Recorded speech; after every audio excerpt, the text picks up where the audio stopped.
to Art of Advisory. My name is Hector Garcia, and today we will do a new concept, which we're calling Questions from the Audience.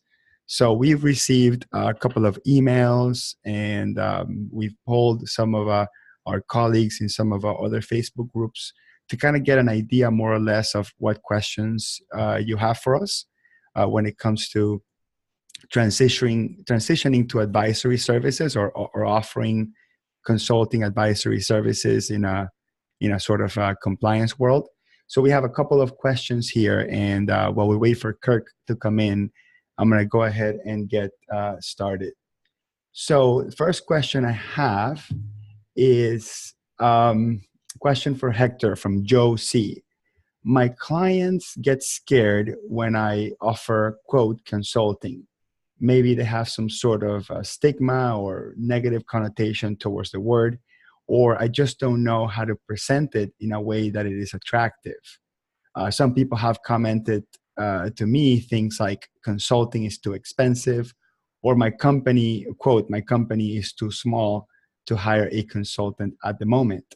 Do you have any tips on how to manage this process or market consulting services better? So that's an excellent question.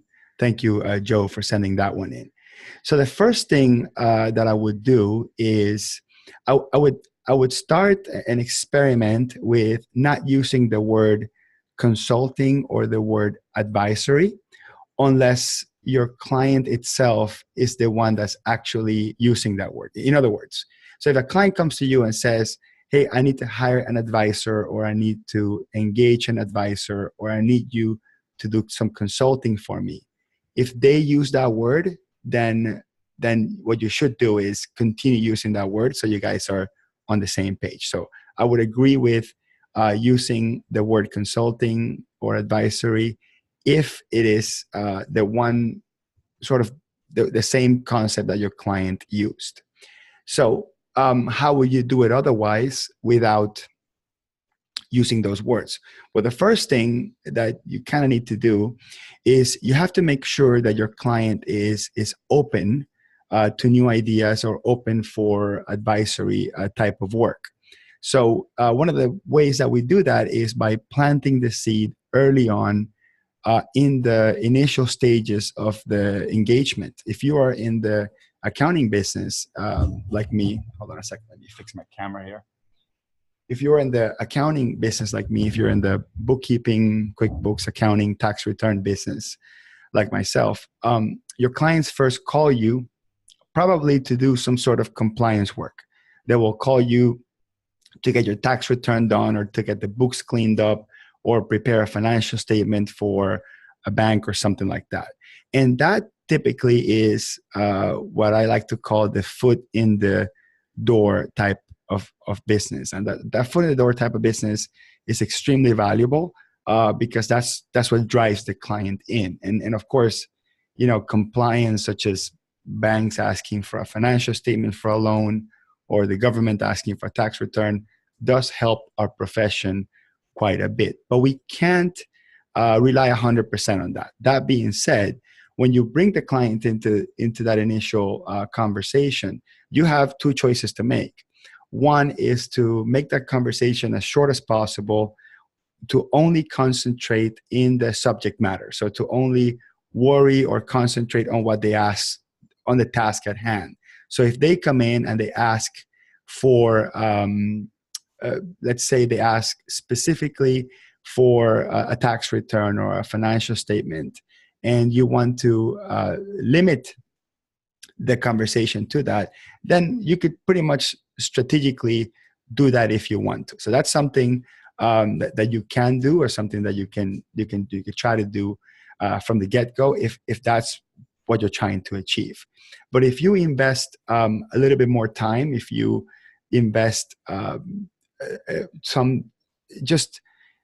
invest enough in your client to do enough discovery questions for things that probably have nothing to do with the immediate engagement, and take notes, take copious notes, and use that information later on to convert it into an advisory or consulting offering without specifically calling it consulting or advisory.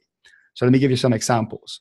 So when you're talking to your client and you're bringing in the client in, and you're coming in just to do, for example, an accounting cleanup, right? I'm just trying to clean up the books for 2017 so the tax accountant can do the tax return. And that's really what you come in to do. And a lot of my colleagues do that. If you ask why, so something like, what kind of problems do messed up books give you?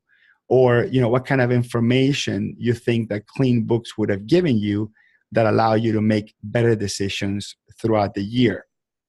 You ask simple, open questions like that and let the client tell you. And again, that answer may not be relevant to the task at hand, but it will be relevant for when you have to make a consulting offering. So when the client comes in and says, yeah, my biggest issue is that on the really good months, I kind of go nuts and I try to reward my salespeople and give them gift cards and throw pizza parties, this and that. And then on the bad months, we tend not to. But the problem is I really don't know what's a good month and what's a bad month. And the client's telling you their issue. And then, once they finish telling you that, you're going to narrow it down and convert it into a one problem that you can solve. So once they tell you the whole story, you say, okay, so if I'm understanding correctly, your challenge is having real-time information that is accurate, that you can count on in order for you to make the correct decisions that have to do with getting your team involved in celebrating the good months and hustling on the bad month. Is that correct? And the answer, it's a rhetorical question. And the client will say, yes, that's exactly it. And then you write it down. Okay, you write it down. And that goes into what I call the pile of future strategy. And then you write down all those little pieces of information that summarize the problem at hand that the client is telling you while you're having these long conversation and going off tangents from your original, let's say, compliance type of work that the client came in for.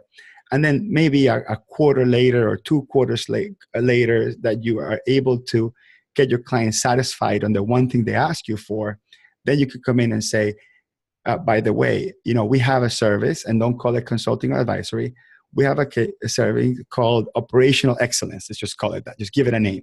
It's called operational excellence. And what we do in our operational excellence engagement is we review the accuracy of the financial statements for the purpose of management use, and we help you create custom reports that give you the information and the leading indicators that you need in order to make better real-time decisions. Would you be interested on engaging us on something like that? Would you like me to give you a price, based on, a conversation that we can have or something like that?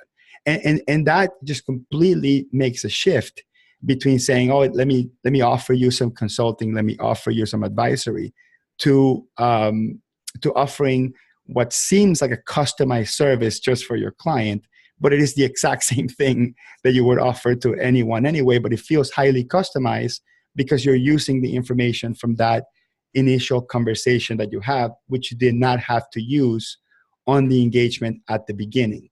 A lot of times leading with advisory or leading with consulting, it's going to be really tough because you probably don't have the rapport with the client, the credibility, the connection. Maybe you don't have some basic elements, like the client understanding their financial numbers or clean books, the proverbial clean books, etc. So that would be my answer to you, Joe. It's reading the question here.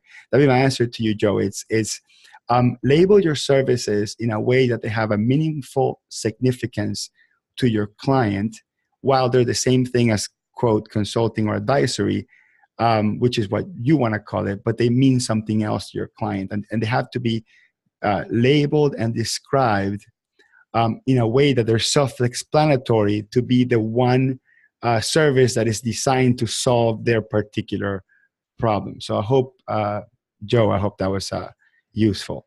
Let me see if I can get Kirk on, because Kirk was having an issue getting live. Kirk, are you on? I am. Good morning. Hey, Kirk, how are you? We had some well. technical difficulties at the beginning. It always happens when we go live. Did you get a chance to catch any of that? I caught your answer. I didn't catch the question. So I'm Okay. curious to see if I can interpret the question from your answer. Yes. So the question from Joe was, my clients are get scared when I offer quote consulting. Maybe there is some sort of negative connotation with it, or maybe I just don't know how to present it in an attractive way. Some of my clients have commented things like, quote, consulting is too expensive, or quote, my company is too small to hire a consultant at the moment. So I'm having a challenge offering consulting advisory services. Do you have any tips of how to manage this process better? So hopefully now that makes sense. My answer makes sense to you. Yep, it was close. What do you think? What would you suggest? Well, my first comment is just do it. Maybe another way to say it would be don't worry about it so much. I think if you just start approaching things in a consultative manner, customers will warm up to it. It may just be, as you said, customers hear the word consulting and for some reason a bell goes off in their mind, expensive. But I think once a customer has an experience, it will remove their fear.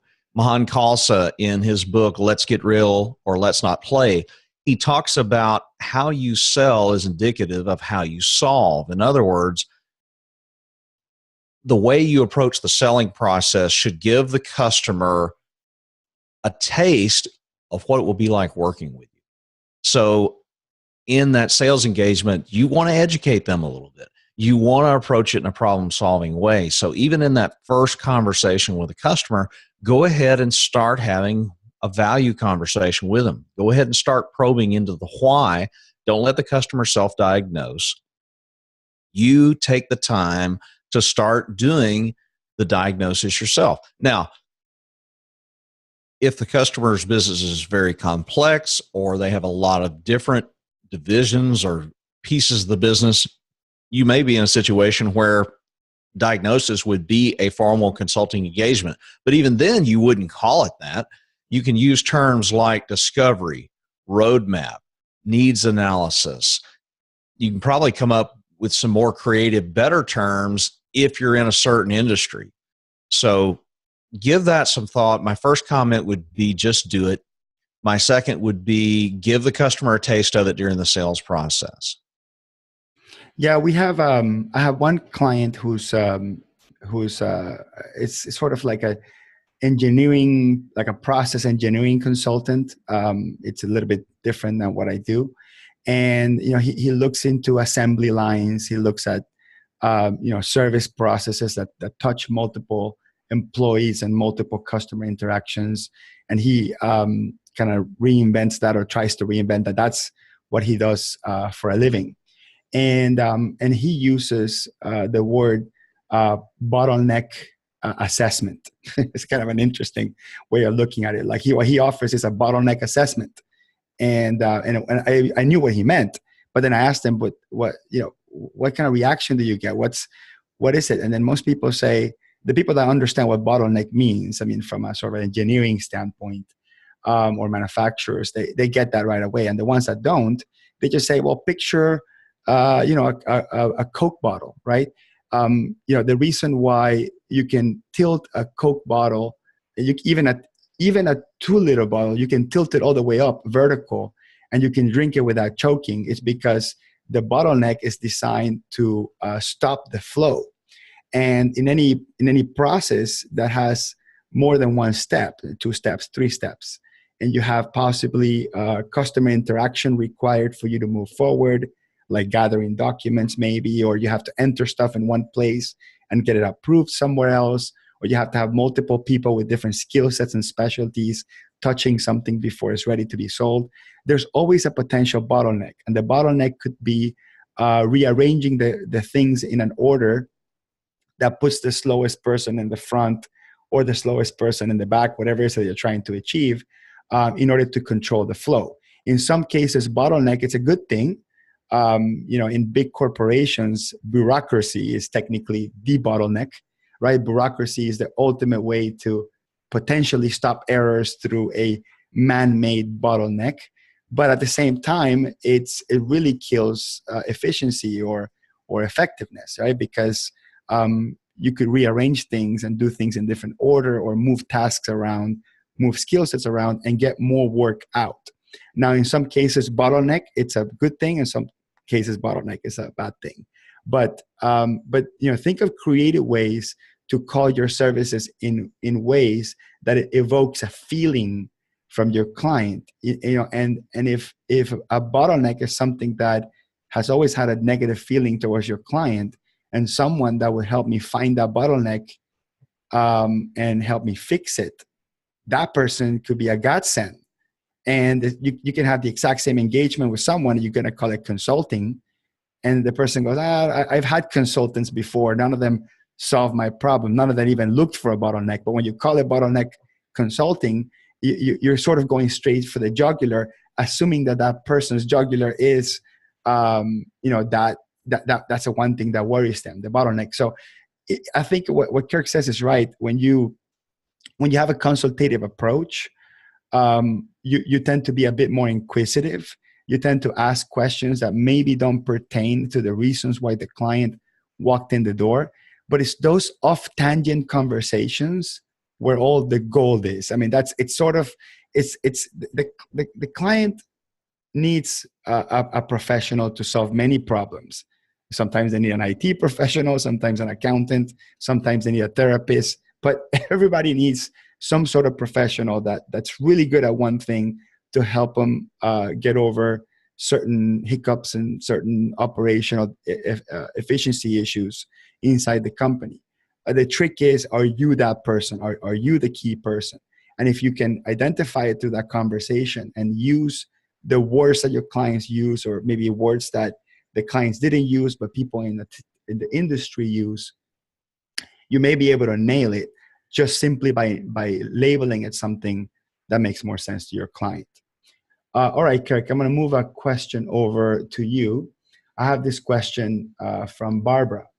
My problem with charging a flat fee or value pricing, especially for cleanup work, and cleanup basically means cleaning after the client's messes when it comes to accounting and that sort of thing. I never know how much time it's going to take, so it makes it impossible for me to set a price. What's your answer to that? Well, I think the term or the phrase makes it impossible to set a price or have trouble setting a price, something along that lines. I think most of the time the limitation is a mental one, because I have had the fortune of, on my show, visiting with professionals who worked at companies where they had to be able to price a submersible, meaning a vehicle, an underwater submersible that would have, a life of many years. They'd have to guarantee it. They'd have to do it on a fixed price. And so if a company can guarantee something like that, then certainly, and they can do it on a fixed price, which they did, then certainly we can price other things. The fear we have to overcome a lot of times is just lack of experience or doing something new the first time. So let's go to specifically the situation that this particular person asked, which is about cleanup work. So it's funny, as you were reading the question, the thing that came to my mind was, clean up the dog poop, right?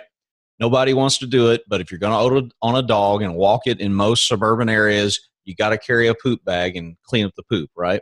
And that's kind of the way I think accountants and bookkeepers view cleaning up the books that they get from a client that are in bad shape.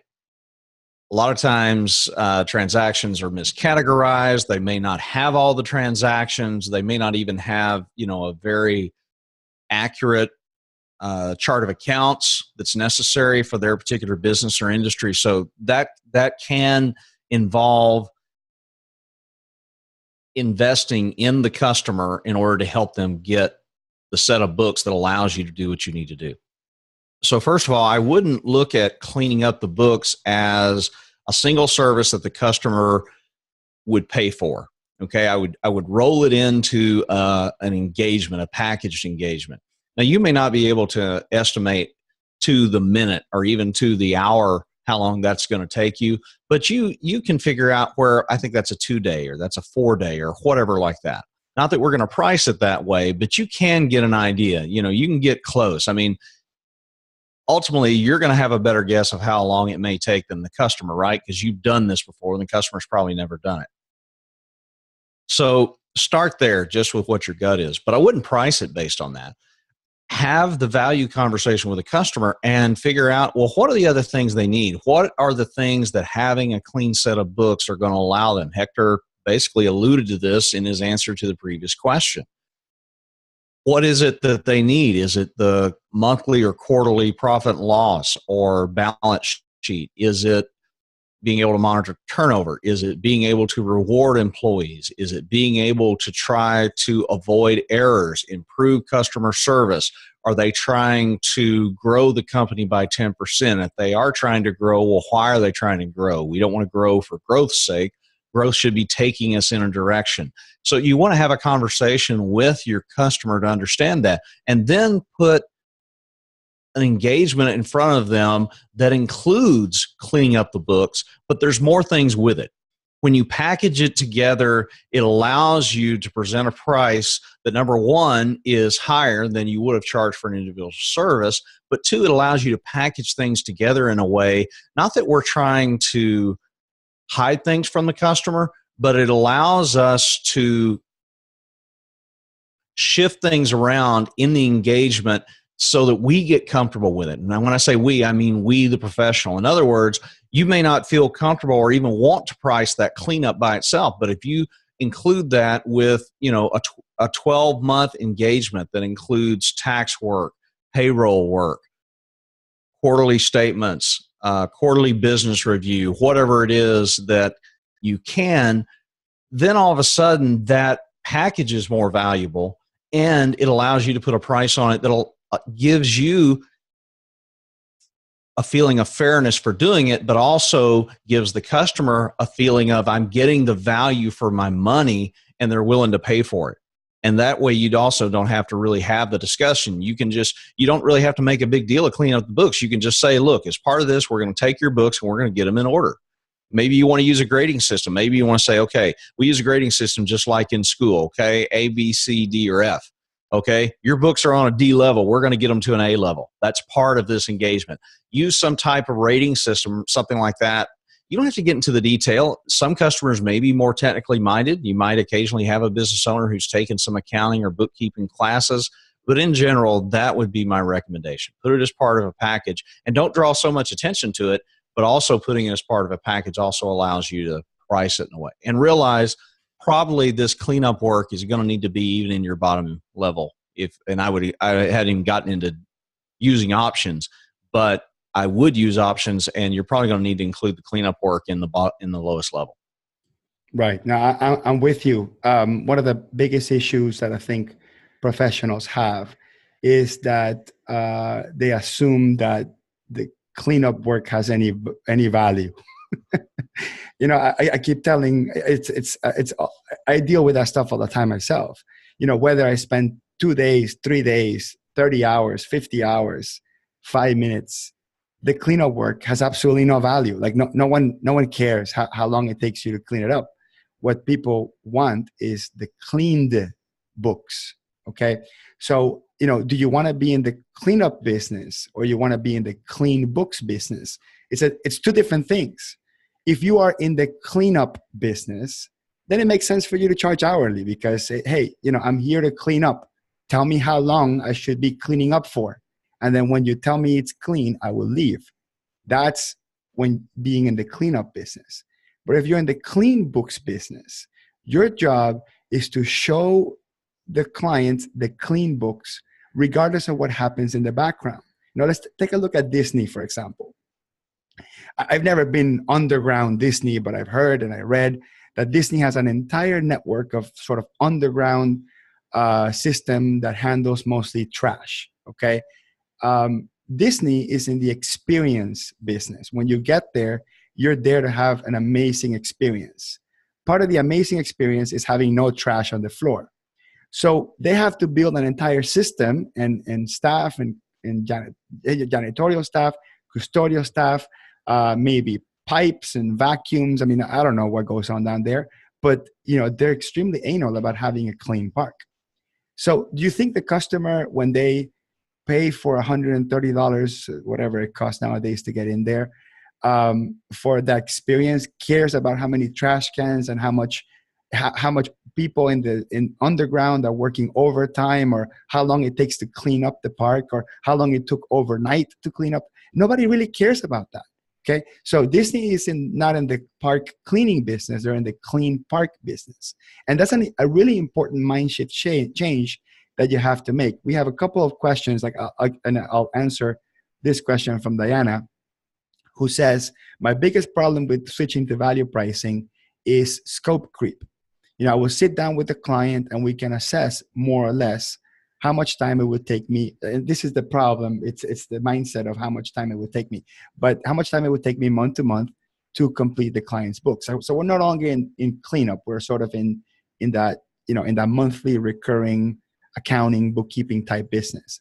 However, from month to month, things come out of the woodwork, like cash expenditures, new bank accounts, new credit cards, new surprises that we don't know about. And all of a sudden I have to do it and I have to charge the same thing.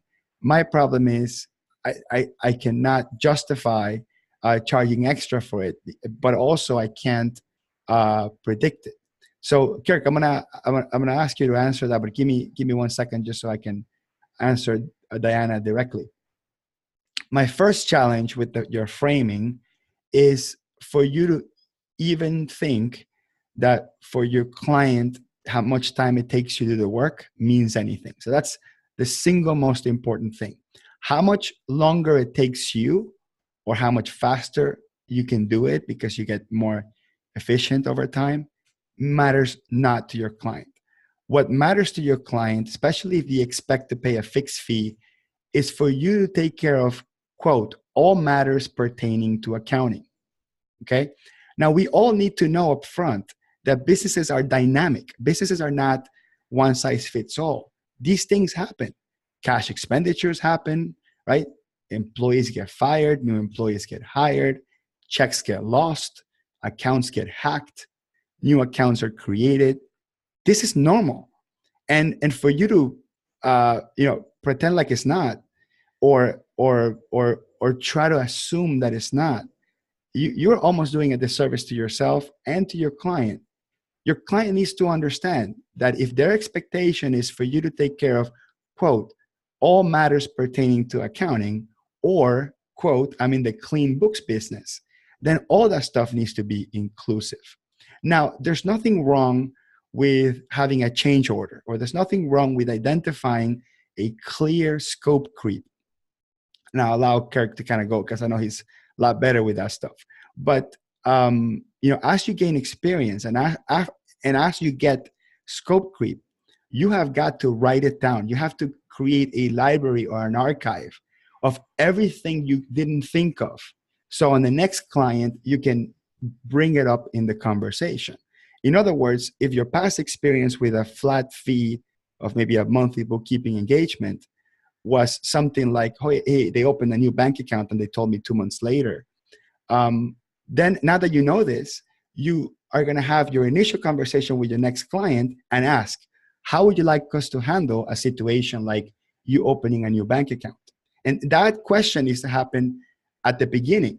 And then once the client says, oh, no, I expect you to do it, your client's giving you free range to make your fee worth the potential mitigation from your client of that change.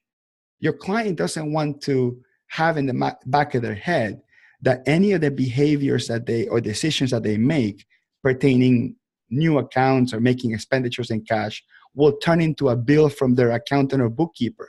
I mean, that is so against what you're trying to achieve.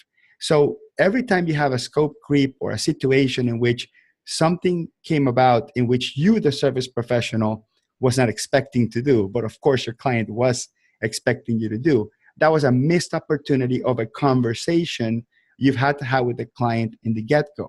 Something as simple as, Mr. Client, Mr. Customer, how would you like us to handle changes in your bank accounts and credit cards that you may have through the year, and let the client answer. If the client says, what do you mean? You say, for example, and you say real examples. I had a client that said, give me a good price. I just got started. I only have one bank account, and I did. And then all of a sudden they grew, they doubled the size, and they had a lot more bank accounts to deal with. And we basically missed out on the conversation of us, adjusting the price to the amount of value that we're bringing to the table. And the customer will say, okay, I understand. And they will tell you, well, it's okay if you charge me more. Just let me know up front. Or no, I want you to handle it no matter what. That gives you license to increase that fee. So that has to do with the risk assessment that you make on the get-go. And you just have to get good at it and take every opportunity of a scope creep, of a change that you didn't think about at the beginning. Take every single one of those opportunities to create your archive of questions and conversations that will help you price the next client better. Kirk, I'll give you the floor on that question. Want me to repeat the question, or you got it? No, I got it. This is probably one of the most common questions and objections I would say that I get. How do I handle change? Well, gosh, I got so much to say about this, and I'm trying not to cop an attitude. You ever get to a point, Hector, with one of these questions, part of you's like, oh, it's just like, oh my gosh, can one more person ask this question? And then, I got to remember, wait, I'm here to serve. So, I'm here to serve the 1,000th person who asked this question, same as the first. Fortunately, my answer's gotten a lot better since I have answered this many times. Anyway, off the tangent. So changes happen. Okay. You probably heard this axiom, the only two things that are certain are death and taxes. I would add the third is change. Change is going to happen. You probably heard the bumper sticker or seen or heard, the bumper sticker, SH happens, right? So change happens. So just prepare for it. First of all, if you're approaching the relationship and engagement with the customer worried about every little transaction, every little account, every little credit card, first of all, realize that you are treating yourself as a transactional type of professional. I would say you're not treating yourself as a professional. You are looking at yourself as simply a pair of hands rather than a knowledge reservoir that is to be tapped by the client to help increase what they can generate through their business. You're basically on the same level in a sense as, a day laborer that they would hire for whatever. All right. And not that there's anything wrong with that, but in the accounting bookkeeping profession, that's like the bottom end of the scale, if you will, in terms of what you can offer the customer. So I guess where I'm starting to say is it starts with how do you view yourself? Okay. So it's a mindset thing. Before we can talk about how to manage change, I got to talk about mindset. You have to look at yourself from the mindset of, I am the expert, I am the professional, I am the advisor, the consultant, whatever word you want to use. And then you have to act that way. And consultants, experts, advisors, etc., do not worry about the little transactions. Now, why do they not worry about it? Well, I'd say several things. First of all, they get much better at pricing. They practice pricing. Okay. So, and value pricing is a journey. It is not a destination that you arrive at. Okay, I've achieved pricing, check. No, it is one of these things where you have to work at it. And I know this because I have visited with people who've been doing this for 10, 15 years, and they still talk about how they're learning, how they're improving, how they're coming up with new innovative ways to offer new services to customers, to create options for customers. So it is something that you grow in, but you do have to start. So think about the mindset, number one. Number two, get better at pricing it. Number three, there's experience that goes into this. Hector alluded to this. He's like, okay, well, if you've been in business more than a year, you are in a position to look at your previous engagements with customers and go, okay, what things came up that I didn't expect? And this is not a blame game. This is not sit down and go, where did you make mistakes? It's simply sit down and go, okay, I know more now than I did then. Let me retroactively look at those engagements and go, how could I have done it better? what would I have anticipated now that I did anticipate then? Did changes come up? How did I handle them? Essentially, what I'm saying is do your own after action review, AAR. This is a term that comes out of the military where after any engagement, all the participants in the particular mission get together and rank when they get together for an after action review, rank goes out the window. So you've got the private having the same ability to comment on the engagement as the general. This is the way you want to approach it with yourself. If you're a solo practitioner, I'd suggest that you plan, coffee at Starbucks with a fellow peer, and each of you bring 3 to 6 recent customers and do the AAR. You can come down and be able to go through one of these in about 10 minutes each. And if you each bring 3 to 6, that'll be probably between an hour to 2 hours to help you get through that.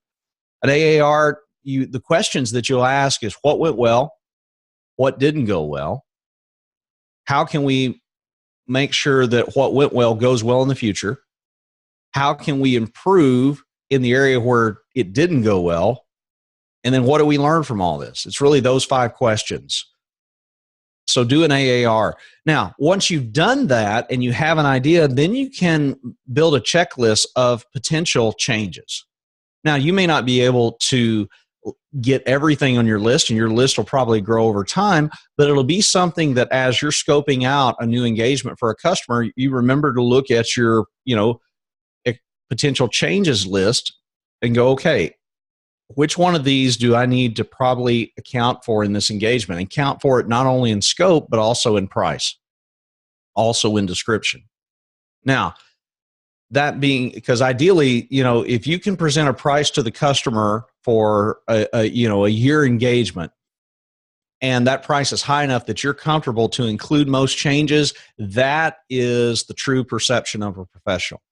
Now, I'm talking about minor changes. There will be major changes. What constitutes a major change? Well, the most accurate answer is whatever the professional thinks constitutes a major change. But there are certain things that even customers will recognize, right? You acquired a new business. You hired 5 new employees that you didn't expect to hire. Now, some of these, ideally, if a business is growing at 10, 15, 20% a year, they ought to be anticipating that. Hardly anybody wakes up in the morning and goes, oh gosh, we grew 10% last month. Occasionally it happens, but not very often. But acquisitions, mergers, new products, significant people coming into the business, leaving the business, significant cash intake or outflow, whatever it is, those kind of things, try to anticipate it. But ultimately, when there is a major change, you need to have the courage then to go to the customer and say, hey, this is outside the scope. And so I'd be happy to help you with this. However, because it is outside the scope, I'm going to need to write a change request. The change request is going to contain the new scope and the new price for this additional work or service that's outside the scope. Now, notice I use the phrase change request. Why? Because we're doing it in advance. Contrast the terms change order and change request, just like we contrast the terms price and billing. Price is something that happens before the engagement starts. Billing is something that happens after the work has been done. A request happens before the work is done. An order happens afterwards. You want to you want to write up a request because the customer is requesting you, is asking you to do something that is a change that's outside scope. And so you're going to treat it just like you did the initial engagement. You're going to write it up and say, do you want to approve this or not? And then it becomes the customer's choice. But they are making the choice whether to make the change before it happens, and they're able to do it based on the price you give them. That's one of the factors they can take into account. The reason change order came about is because a lot of times people in the field already did it, and then somebody who's in a managerial position or possibly even the professional themselves goes, oh, wait, that was outside of scope, but we've already done it, so here's your bill for it. Nobody likes that, right? If I show up to the auto repair place and I'm expecting them to do a tune-up and they give me a price for that, say it's $169, And then I come back and they go, well, here's your bill. It's $434. Wait, what'd you do? Well, we found out it was low on air conditioning. So we flushed the air conditioning system and recharged it all with new Freon. Wait, you didn't ask me. Maybe I no longer use my air conditioner. Maybe I prefer to roll down the windows. Or maybe next month I'm moving up north and I won't need my air. It could be a variety of things. So it's that type of thing. So several things. Mindset. Get better at pricing. Do AARs on your previous engagements and make a list of expected changes to review. Have the courage to say when something is outside of scope and use change requests to do it. Don't be scared to say this was a change. All right, Hector, I think we've got like 10 seconds left for you to answer. No. Well, you're right. You did have a lot to say about that. And look, for the folks that may be familiar with my work and at Kirk does database design and programming for a living. There's nothing more susceptible to a change order than a database. Databases are one of the most abstract things out there. In accounting, at least we have a set of rules, right? There's debits, there's credits, there's assets, there's liabilities, income, expenses. Like we actually have a real narrow set of rails that we live and work around. And at the end of the day, we know what to bounce against. When you do database programming, I mean, the uses of that data or how the data is going to be input or how that data is going to be integrated or how that data will be calculated and transformed in some other answer. It's always extremely abstract and open. So Kirk knows a lot about that because he lives that day to day. I mean, I can only imagine, how monumental a little change order from the client's perspective. Like, well, in this form, I need this to be a drop down, not to be a regular input field screen, or maybe the other way. It cannot be a drop down. It needs to be an open field for me to input whatever I want. How that can fundamentally change in the back end, how the data is input, how is it built on reports, how it's filtered. I mean, and Kirk, again, I'm ad-libbing this whole thing because I really don't know anything about databases, but I'm assuming that's a lot where you're coming from, which is not that much different than the accounting world. But I wanted to say something, pertaining to that. One of the answers I get to what you said just now, your long answer to that, typically is, well, that's all great and everything, but I'm dealing with companies that are very small. I'm dealing with companies that have no money. I'm dealing with startups. And, how do I price that, if they can't even afford me? So the first question I ask is, look, if you take in a little company, a startup, someone that can't afford you, well, take it in as charity, right? If that's what you want to do, take it in. And don't worry about the change orders. Just tell the client, I'll take you in as charity. Whenever you have money to pay me, I'll start charging you. Or once I get tired of helping you for free, I will give you back the accounts. But there's really nothing in between. Like, why would there be something in between you doing charity and you doing serious business? Okay, so just either or. You either tell your client, hey, we're going to be doing this serious business. This is what I do. This is what I prefer to offer. This is the price. Or do charity. Now, the reason why I say that, it's because if you don't acknowledge that up front, then you have no license to complain about how the client is underpaying you and you do too much and you spend too much time for they're paying you, because you knew that up front. So why are you even having this mental exercise of, what if my client can't afford me? Well, if your client can't afford you, it's clear your client cannot afford you. Now, if you're dealing with, let's do the other side of the coin. I'm dealing with this client, brand new company, startup, was highly recommended by another customer. I love his business. It sounds like a great client or customer to work with. It is the type of client I want to get, but it does sound like they're not in a position to pay my full fee. Then you know what? Adapt your services to what they can afford. Reverse engineer the whole thing on them. Tell them, how much can you afford? Tell me, what's your budget for this? And then I will respond back to you what I can do for that budget. And if what you can do is just let them do it and you spend 20 minutes giving them your opinion about how they did it, that's the offer that you can service. But that's the service that you can offer. I flipped that for a minute. That's service don't try to adapt your service around their pricing, but then offer a whole bunch more than what you're paying. It's always going to be skewed. If you undercharge at the beginning, your client will automatically get a permanent skewed perception of your services. In real estate, we don't know how much a house is worth until a comparative is sold. And they use that comparative to know the value of this one. So if the comparison of your service is your previously undercharged service, how are they even ever going to think your service is worth any more? So you either price it right from the get-go or you give it for free. Anything in between is toxic. In my opinion, it's toxic for both parties. I would say toxic for three parties. Toxic for you because you're overworking yourself and underpaying yourself. Toxic for your client because you're teaching them negative behaviors about how to deal with bookkeepers. And it's toxic for the industry because you're creating a comparison point that is going to hurt anyone else trying to serve the client right. What do you think about that, Kirk? I thought I had given a complete answer, but then you brought up about 3 new areas where I've got to give my opinion on. So first of all, you brought up the area of pro bono or charity work.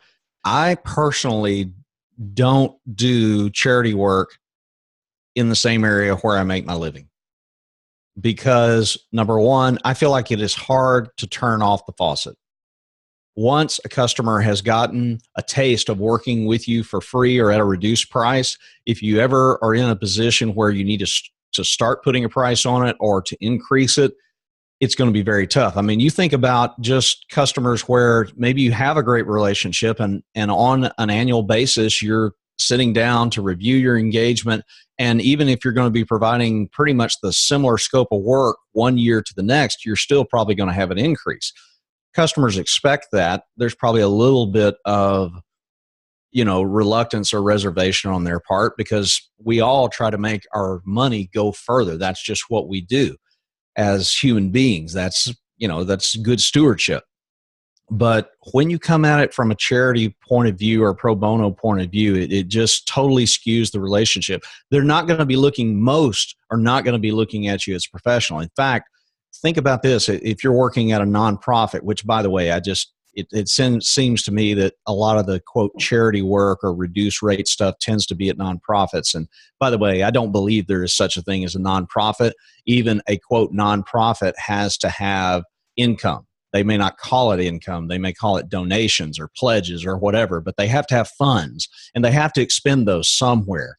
So I look at a nonprofit the same way I look at anybody else. I don't make any differentiation. Now, if somebody asked me to be on a board of directors, for example, for a children's theater, I have a daughter who enjoys being in theater and has some talent in that area. If they asked me to be on the board of directors and I chose to do that, I'm okay doing that pro bono because it's not in my professional area and there's no blurring of the lines, okay? Nobody's going to come to me next week and go, hey, we want to pay you to be on our board of directors, okay, for a children's theater. So that would be my first statement is I don't blur the lines, and that's why I don't is because once the lines get blurred, it's hard to unblur them. I also don't believe there's no thing as a nonprofit. So I take a for-profit view to every type of client. They are making a profit. They just, nonprofits, basically, if they make a profit, they just have to spend it or pay it out to somebody or put it in a reserve or whatever you want to call it. So that would be my first thing that I would say. Second, did you really should you be taking on the customer? When you first proposed this question my first thought was it's really a customer selection issue. Okay, if the customer is so small that they're not going to fit your business model. Now, if you're in a position where you're trying to change your business model, in fact, I'm going to be doing a session on this at Scaling New Heights in June. 2 sessions, actually. I'm doing one session on value pricing for your first year, and then another session called value pricing for your second year, your next year. And I'm going to talk about during the first year of value pricing, you it's one of the reasons it's so challenging is because you have to operate in two business models. You have to operate in two mindsets. Typically, you're operating in some type of time-based business model, and then you're also trying to get up and running on a value-based business model. And those two things are polar opposites, but you have to be able to operate in both for a period of time while you transition out of the first and ramp up the second. So you might need to take on this customer if you're in that situation, if you're in that transition period. But I would say long-term, I mean 12 months or longer, you're going to be trying to take on, particularly with new clients that are going to be able to value what you do and be able to pay a price accordingly. And that may mean you need to transition up in customers. You think about airlines. Airlines rate their customers, right? You don't think of it as rating, but that's where it came from. I mean, if you look at the movie Titanic, the rating system they used to use, for social classes was all over the place. You could be first class, second class, third class. Well, nowadays we use better terms, right? We still use first class, but then we call it business, or then we call it coach, right? But you're grading your customers. You might grade them A, B, and C, but probably part of it is you're dealing with a lot of C-class customers and you need to upgrade to be your A-class customers. And that means either getting new customers at the new class or helping your existing customers move up in class by showing value to them. So that would be my second comment regarding that. So probably could think of something else, but I'll leave it at that, is just really look at, consider whether you even do charity or pro bono work in the area where you're a professional, and then also think about your customer selection. No, that's absolutely right. I personally, okay, so let me qualify this. I'm going to say I don't do charity work. And at the same time, I'm going to say I do a lot of charity work. I live in both universes, right? Where I believe that any new customer that I sit down with for an hour just to scope the work and I don't charge, that to me is charity work. Because that is the single most valuable piece of any engagement, is the first meeting to discover the needs. Okay. Everything starts from that point. Absolutely everything. Just like you said, that, diagnosis. I mean, look, if you go to a doctor and the doctor tells you, yep, you need open heart surgery, and you don't need open heart surgery, the entire thing is useless. Does that make sense? I mean, come on, so if you're diagnosing something wrong, it's a waste of everybody's time. Or taking the client's self-diagnosis, when they walk in and they're asking you to clerk their request, where they say, here, do my tax return. And then you say, well, it's this much. And they're like, well, so-and-so can do it for less. You're like, okay, fine, I'll do it for that. You're completely clerking the client's request. You are the client's temporary employee. And that's a big issue. And that's a big problem. Now, one of the things that I've got to learn how to get better at is to make sure that if a client wants me to make an assessment, a diagnosis, a quote, giving somebody a quote, the way I do them, like when I do a quote, that's an assessment. That's a needs assessment. I charge for that. I absolutely charge for that. I can't bring any value to the table otherwise. I'll give you one exception. If they find my cell phone on the internet, which they can, and I answer, I'll probably spend 50 minutes with them and give them a whole bunch of valuable information and charge nothing because I haven't had the opportunity to take the credit card and stuff. And you know what? That is my version of charity work. And if I do a really good job at those 10 or 15 minutes, I could probably land a paid diagnosis.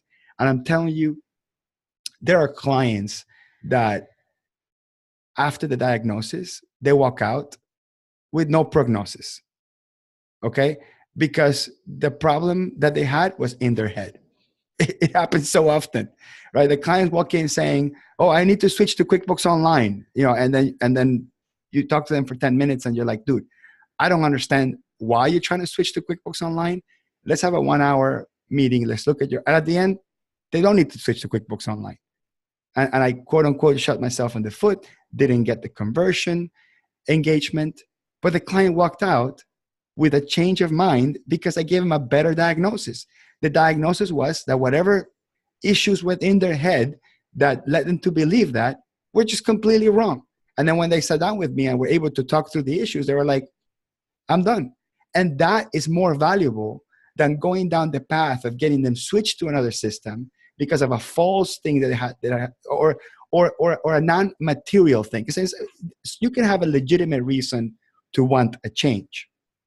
We all want change. We're all looking for something new, something fresh. But sometimes the real reason why we want that change, it's something else completely unrelated to what that change can bring about. Right? It's like when people binge eat ice cream when they're depressed. That doesn't cure anything. That cures nothing, right? But people do it because in their mind, if they satisfy some other part of their brain, somehow they fix the other issue, and they absolutely don't. So if somebody can stop and say, what's your problem? Don't eat that ice cream. What's your problem? And then help them work through it and go, oh, you know what? It's a non-problem. It has a solution. Then they don't have to binge eat the ice cream bucket or whatever. So I think, I know it has nothing to do with business, but it's just an example of a lot of times, your expertise and your experience, your mistakes, your last clients with scope creep, all that stuff, it's your ammunition to be a great, diagnosis maker. I don't know, Kirk, maybe you can give me a better word for that. But what do you call the diagnosis maker? Well, the consultant. Doctor. Yeah, the doctor, right. No, but I don't mean in the medical profession. I'm talking about in business. Like all consultant? Your consultant. That's what it is. So all your past experiences of clients screwing things up, you quoting things wrong, things taking longer than they should, and the reasons why that happens. If you open your eyes and observe why that happens, you learn from that. You write it down. You put it in your mental database of your consultant tools, and you use that in order to have a great diagnosis session that you charge for, not pro bono, that you charge for. 50, 90%, 50, 60, even 90% of the work will be done at that one first meeting, that one first diagnosis. Absolutely all the value is on your very first diagnosis and then on the very last result that you give them. And the example that I used for someone else that was making that comment, or it was a similar question, it was, if I don't know how long it's going to take, how do I know how to price it? I give him the example of a chiropractor. My wife goes to the chiropractor. And, if a chiropractor tells you, listen, it may take 20 to 30 sessions to fix you up at $50 a session. That sounds like hourly work, right? But that's not hourly, but a session. And then one of those points, we will be fixed. And then once your back is fixed, we will stop having sessions. Then that chiropractor is in the back cracking business. But if you go to another chiropractor that says, listen, we have a treatment. I don't know how many sessions it's going to take. I'm going to charge you one flat fee until your back is cured. And you're going to have 6 months. If by the end of 6 months your back hurts, I'll give you your money back. So with one, you could always figure out, well, it's $50 a session, $1,500. There's a point in time where if for whatever reason we have less sessions, I'm going to pay less. If it goes over, I'm going to pay more. The clients don't want that. Like, who wants to pay per session on a contingency basis? People go into a chiropractor because they want a healthy back. They want the pain to go away. They don't care. As a matter of fact, they prefer that a chiropractor takes less sessions to fix the problem. And they're willing to pay for that certainty. And I think that if your mindset is on, I need to know how long it's going to take me in order to price it, you are in the back cracking business, my friend, and you have to switch that mindset. So that was like the way I was thinking it, because I don't like going to the chiropractor. I mean, the reasons why you go to the chiropractor are so negative in the first place. But then if on top of that, my chiropractor says, yep, this will be another, Pandora's box of sessions, hopefully we can fix it. That just to me would be just bad business. And they do it all the time. And for us accounting professionals to prescribe to that, it's adding to the problem, in my opinion. So Hector, I'm going to give our audience a little bit of homework as we wrap up here. There's a video, it's about a 2.5 minute clip from the show Mad Men. And it's a scene where Don Draper is talking to Conrad Hilton, the founder of the Hilton hotel chain. And so go to youtube.com and just search for Give Me One for Free. Give Me One for Free. Watch that clip. I think it'll help give you some perspective. Until then, Hector, I'll see you next week. I'll see you next week, Kirk. Thank you.